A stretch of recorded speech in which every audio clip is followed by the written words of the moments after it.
ప్రస్తుతం మనతో పాటు వైసీపీ మాజీ స్పీకర్ తమ్మినేని సీతారాం గారు ఉన్నారు. ఏదైతే క్రెడిట్ చోరీ పేరుతో ప్రస్తుతం శ్రీకాకుళం జిల్లాకు సంబంధించి మూలపేటకు పోదాం పదండి అనే కార్యక్రమాన్ని శ్రీకారం చుట్టారో దీనికి సంబంధించిన పూర్తి వివరాలు సార్ అడిగి తెలుసుకుందాం. సార్ చెప్పండి, అసలు ముఖ్యంగా ఈ కార్యక్రమానికి రావడానికి గల కారణం ఏంటి? దీనికి రావడానికి గల కారణం 170% పనులు అయిపోయినాయి. ఇక 30% పనులు మాత్రమే ఉన్నాయి. అవి 30% పనులు 2 ఏళ్ళు పూర్తయింది. వీళ్ళు చేస్తారనేటువంటి నమ్మకం మాకు లేదు కాబట్టి all have come to the ఈ విధంగా ఓపెన్గా నిలదీస్తున్నాం. అవి పూర్తి చేయాలి. పూర్తి చేసి ఈ ప్రాంతానికి సస్యశ్యామలమైనటువంటి ప్రాంతంగా తీర్చిదిద్దాలి అనేటువంటి ఆలోచనతో చేస్తున్నాం. 70% పనులు అయిపోయి అంటున్నారు, కానీ కూటమి ప్రభుత్వం మాత్రం కేవలం రాళ్ళేస్తే 70% పనులు అయిపోయినట్ట అని ప్రశ్నిస్తున్నారు. ఏమంటారు? కూటమి ప్రభుత్వానికి మాకు విమర్శించకపోతే ఏం చేస్తారమ్మా?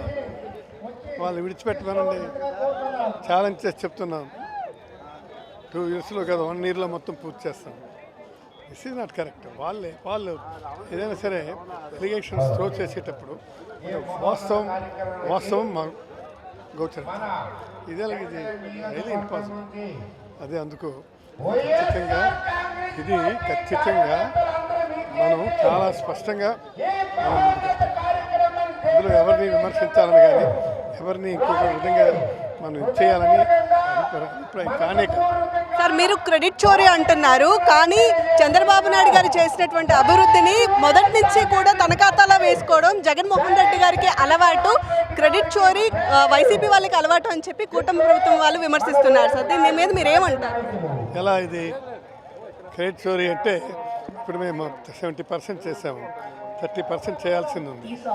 వాళ్ళు they have to clear.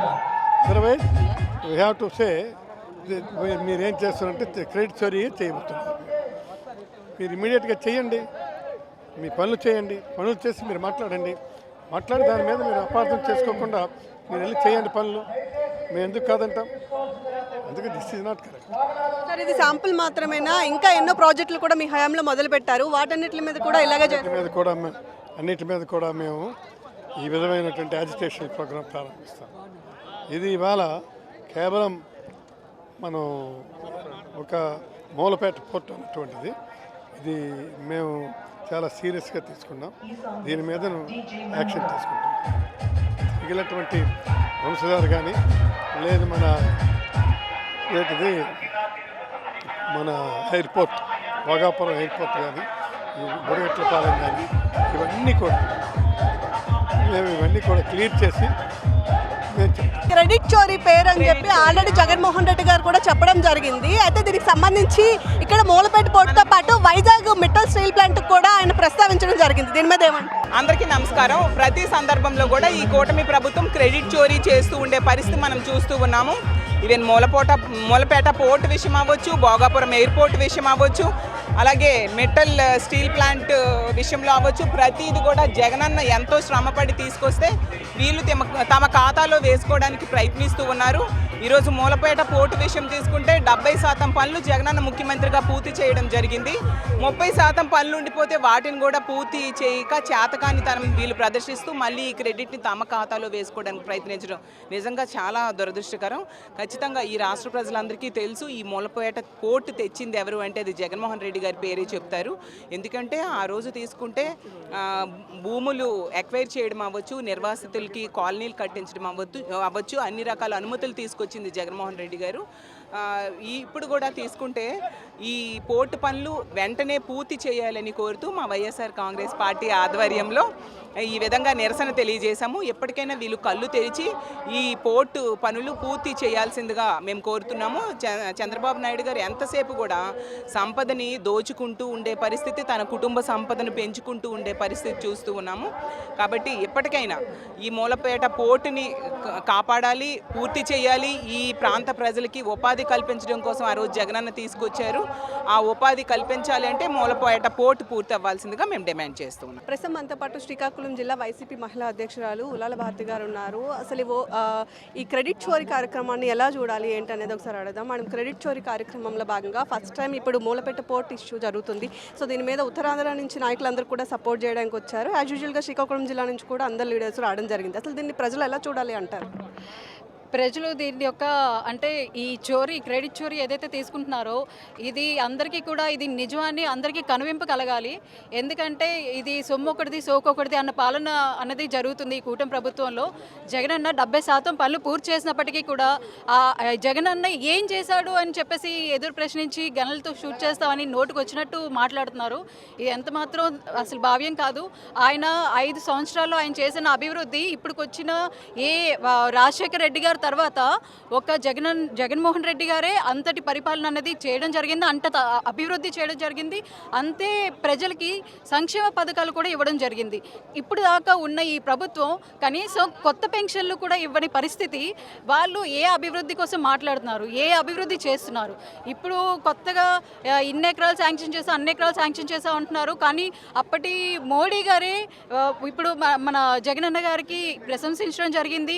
Bhogapuram Jagananna గారి కృషి వల్లనే వచ్చిందని కానీ, లేదంటే ఈ మూలపేట పూర్తి చేయడం కానీ 70% పూర్తి చేశారని కానీ ఆయనే స్వయంగా ఎన్నో ప్రెస్ మీట్లలోని స్వయంగా చెప్పడం అనేది జరిగింది. ఇప్పుడు కొత్తగా 22A అన్నది రిస్ట్రిక్షన్ ఎత్తివేయడం చేస్తున్నారు.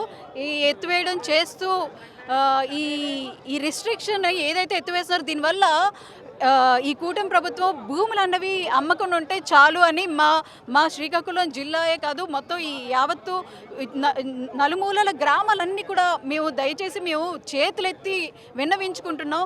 ఈ రిస్ట్రిక్షన్ అన్నది ఎత్తివేసి ఎవరికో మీరు బాగు చేయాలని చెప్పేదే కాకుండా ఈ భూములు మాత్రం దయచేసి పేదల భూములు ఏదైతే అభివృద్ధి కోసం ఇచ్చారో అవి మాత్రం అమ్మకుండా ఉండాలని మేము ఈ సభముఖంగా అందరికీ తెలియజేయడం అనేది జరుగుతుంది. మేము ఈ పోరాటం ఇది ఆరంభం మాత్రమే. ఈ పోరాటం అన్నది అంతం కాదు, ఇంకా అవుతూ ఉంటుంది. 2029 వరకు కూడా కూటమి వాళ్ళ గుండెల్లోని దడదడ అయ్యి మేము ఉంటామని మీ సభముఖంగా తెలియజేసుకుంటున్నాం. మళ్ళీ 2029లోని మా జగనన్న గారినే ముఖ్యమంత్రిగా మేము చేసుకుంటాం. ప్రజలు కూడా ఇది వాళ్ళు నిజాలు ఏంటనేది ఈ సభముఖంగా అందరూ తెలియజేసుకుంటున్నారు. వీళ్ళల్ని ఇంకో 10 మందికి, ఆ 10 మంది ఇంకో 10 మందికి, అలాగా ఈ నిజం ఏంటన్నది అందరి దృష్టిలోకి వెళ్తుంది. మళ్ళీ 2029లో మన వైఎస్ జగన్మోహన్ రెడ్డి గారే మళ్ళీ ముఖ్యమంత్రి అవుతారని మేము చాలా గట్టిగా ఈ సభ సాక్షిగా మేము నమ్ముతున్నాం. జై జగన్, జై వైఎస్ఆర్సీపీ. ప్రభుత్వమే చోరీ చేసుకుందండి ఈ క్రెడిట్ని. ఎందుకనంటే జగన్మోహన్ రెడ్డి గారి టైంలోన ముఖ్యంగా మూలపేట పోర్ట్ అనేది 75% పనులు కూడా పూర్తి చేయడం జరిగింది. 100% అవాస్తవం ఉంది. జగన్మోహన్ రెడ్డి గారు 4 కోట్ల పైచిలుకే దీనికి సంబంధించి అమౌంట్ కూడా శాంక్షన్ చేయడం జరిగింది. తెలుగుదేశం ప్రభుత్వంలో ఒక్క రూపాయి కూడా ఈ రోజు వరకు పోర్ట్ కోసం పెట్టింది లేదు. అంతే జగన్మోహన్ రెడ్డి గారు గవర్నమెంట్ ఉండేటప్పుడే 4,000 కోట్ల పైన అమౌంట్ అనేది శాంక్షన్ చేయడం జరిగింది. దాంట్లో 75% వరకు ఇది కూడా జగన్మోహన్ రెడ్డి గారి ప్రభుత్వంలో ఏప్రిల్ 2023 సంవత్సరం ఏప్రిల్ 19వ తారీఖున ఈ మూలపేట పోర్టుకి జగన్మోహన్ రెడ్డి గారు ముఖ్యమంత్రిగా శంకుస్థాపన చేయడం జరిగింది. సంవత్సర కాలంలో అంటే జగన్మోహన్ రెడ్డి గారి ప్రభుత్వంలో ఆయన శంకుస్థాపన చేసిన తర్వాత 1 ఇయర్లో 70% పనులు పూర్తి చేయడం జరిగింది. ఈరోజు ఈ కూటమి ప్రభుత్వం వచ్చిన తర్వాత ఈ 2 సంవత్సరాల్లో ఎందుకు పనులు నత్తనడకం సాగుతున్నాయి, మీరు ఎందుకు ఈ మూలపేట పోర్టుని పూర్తి చేయలేకపోయారు? కేవలం ఏదైతే కూటమి ప్రభుత్వం యొక్క కూటమి పెద్దల యొక్క దురుద్దేశం ఏంటి అని అంటే మూలపేట పోర్టు అనేది కంప్లీట్ చేశాం ఖచ్చితంగా జగన్మోహన్ రెడ్డి గారికి పేరు. ఎందుకు 70% పనులు శంకుస్థాపన చేసింది జగన్మోహన్ రెడ్డి గారు, ల్యాండ్ ఎక్విజిషన్ చేసింది జగన్మోహన్ రెడ్డి గారు, నిర్వాసితులకి వాళ్ళు సాటిస్ఫై అయ్యేలాగా వాళ్ళకి నష్టపరిహారం చెల్లించింది జగన్మోహన్ రెడ్డి గారు, 70% పనులు పూర్తి చేసింది జగన్మోహన్ రెడ్డి గారు. ఈరోజు పూర్తయితే జగన్మోహన్ రెడ్డి గారికి మంచి పేరు. ఆ మంచి పేరు రాకుండా ఉండడం కోసం ఈరోజు నత్తనడకన ఈ కార్యక్రమాన్ని ముందుకు తీసుకెళ్తాం. ఈరోజు కుట్ర పనుకుంది. ప్రస్తుతం ఈ క్రెడిట్ చోరీ అంశాన్ని వైసీపీ వాళ్ళు చాలా సీరియస్గా తీసుకున్నట్టు తెలుస్తుంది. ఈ విషయంతో పాటు అటు భోగాపురం ఎయిర్పోర్ట్ కానీ ఇంకా చాలా ప్రాజెక్టులు కూడా ఉన్నాయి. సో ఆ ప్రాజెక్టుల మీద కూడా త్వరలోనే ఇలా ఉధృతంగా స్పందిస్తాము అని చెప్తున్నారు. ఇప్పటికైనా సరే ఆ క్రెడిట్ చోరీని ఆపి జగన్మోహన్ రెడ్డి హయాంలో మొదలుపెట్టిన పనులని కనీసం వీళ్ళ హయాంలో పూర్తి చేయాలి అని చెప్పి వైసీపీ వాళ్ళైతే కోరుతున్న పరిస్థితి కనిపిస్తుంది. మరి నిజంగానే ఏ ప్రాజెక్ట్స్ ఎవరి హయాంలో మొదలయ్యాయి, ఎవరి హయాంలో పూర్తవుతాయి అనుకుంటున్నారు? అసలు ఈ ప్రాజెక్ట్స్ల గందరగోళం పై మీరేమనుకుంటున్నారో మీ ఒపీనియన్ కామెంట్ చేయండి. Keep watching our channel.